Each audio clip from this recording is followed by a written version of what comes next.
Take the conversation further. We're joined by Geronimo De Klerk, who's founder of Feed the Future for Life NPO. A very good evening to you. Thank you so much for your time. I mean, we're learning and hearing that water provision should not be separated from economic growth. It's quite a profound statement, isn't it?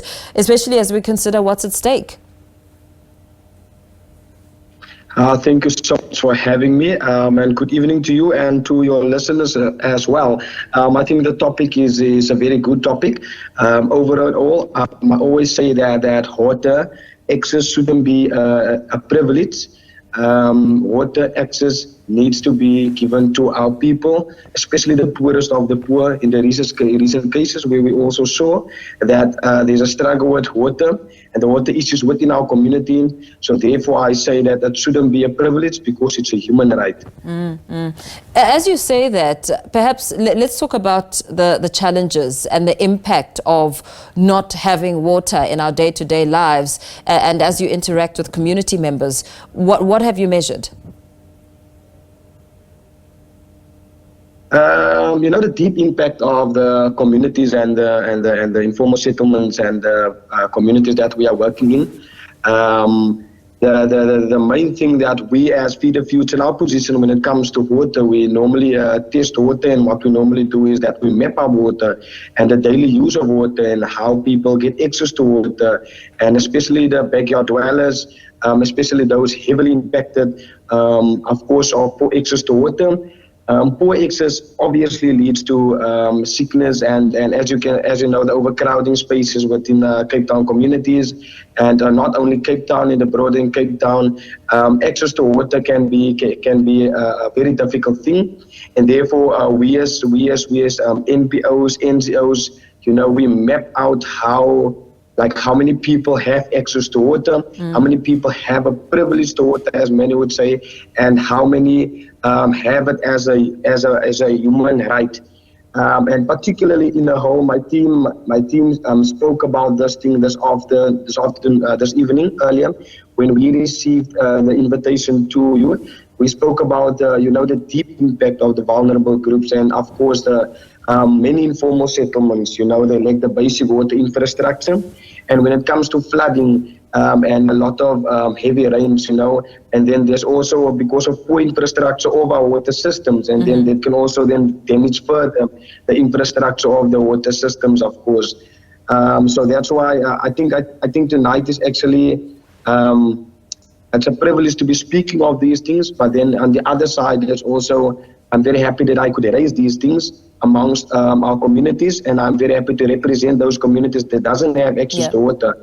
I always say that the changes should come from our youth and communities, but without water, especially our community food gardens, we saw that that's a basic thing, that's an essential thing that they need on a daily basis. And then we see that we had a water tank, and in fact, people, we don't mention it, they were stealing the water, but that is because they don't have access to sufficient water.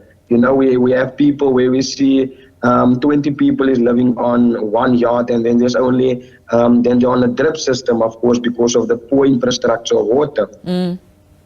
We heard President Cyril Ramaphosa declaring water as a national priority during his State of the Nation address in order to improve supply.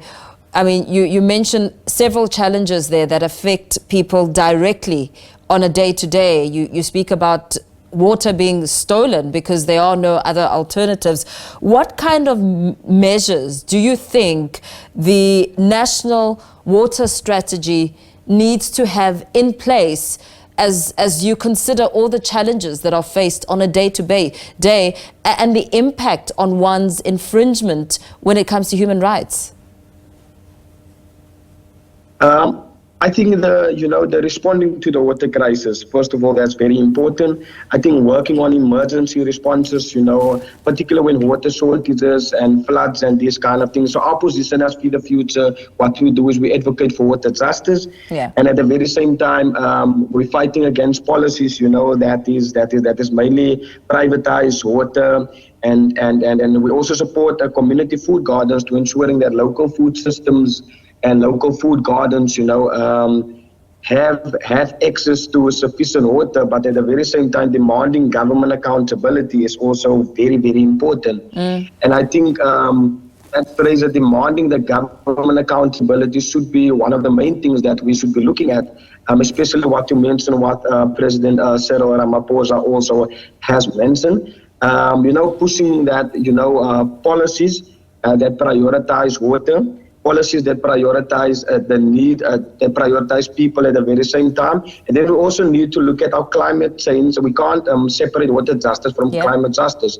If government put these policies in place where we see to our policies with regards to our climate justice and go into a greener and a safer environment for our people and for our countries, then I think that with these kind of policies in place, we should be able to make sure that our people have access to water.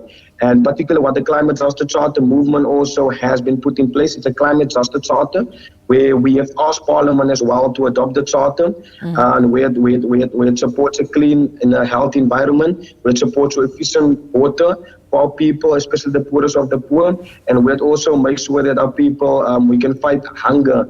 That is the Climate Justice Charter, and it's a charter that has been also put forward to Parliament. We've asked for adoption for the charter as well. We've went to Parliament a number of times to make sure that Parliament can adopt the charter. And in that way, if we can push Parliament, if we can put President Ramaphosa, while he has been mentioning that as well, to adopt the Climate Justice Charter, and then I think that our water system, our water justice, climate justice, or our food justice, with the chart and with these policies in place, if they're adopted, I think then we can move to a country or to communities where accessible water is for everyone, and where water can be accessed in a very in a clean way, because you can see, we saw stories on the news where community members have been picking water in dams and places that's not very safe. And but I think with the Climate Justice Charter, I think we can move forward with that if President Ramaphosa and the Parliament, of course, adopt the Climate Justice Charter.